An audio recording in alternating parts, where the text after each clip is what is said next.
to that email address.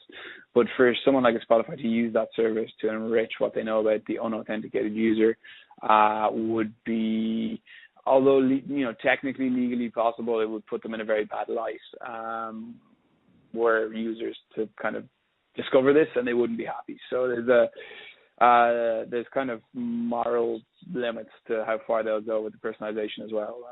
It's been pretty well documented. A few years ago, Spotify introduced some new personalization mechanisms, and users had a horrific backlash, claiming that Spotify knew too much about the user, even though in reality it was creating a better experience for them. Spotify are very cautious and careful and sensitive to that topic.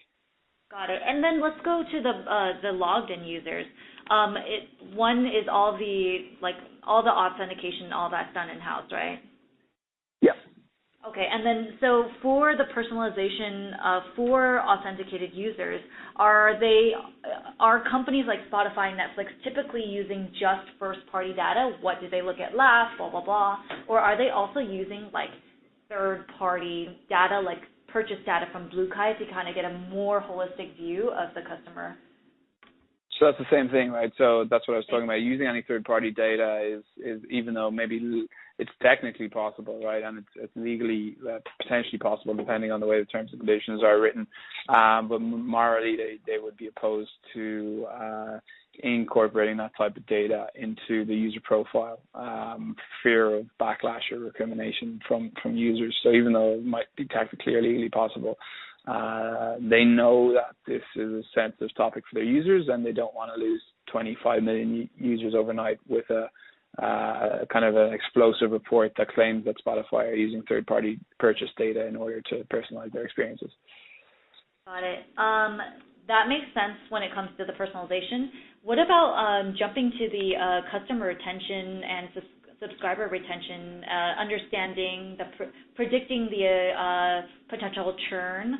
Are they only using these first party data, or are there opportunities to use the third party data because they are not necessarily using it for on product personalization purposes?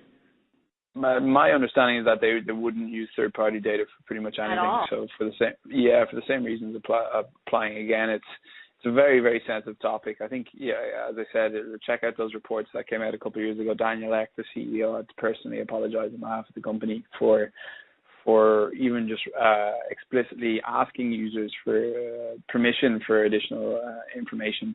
I think at the time they wanted to put a user's profile picture as the cover of a playlist, and they asked for access to the device's photo gallery. And by Spotify, a very simple, naive request on Spotify's site, they just wanted to put your face in the front of a playlist.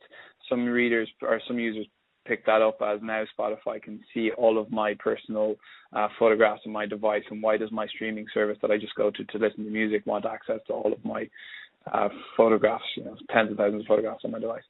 So Spotify are very careful about using any third-party data and prefer to just use first-party data and explicitly explain to the users on request of that first-party data what they intend on using it for. Okay, that makes a lot of sense.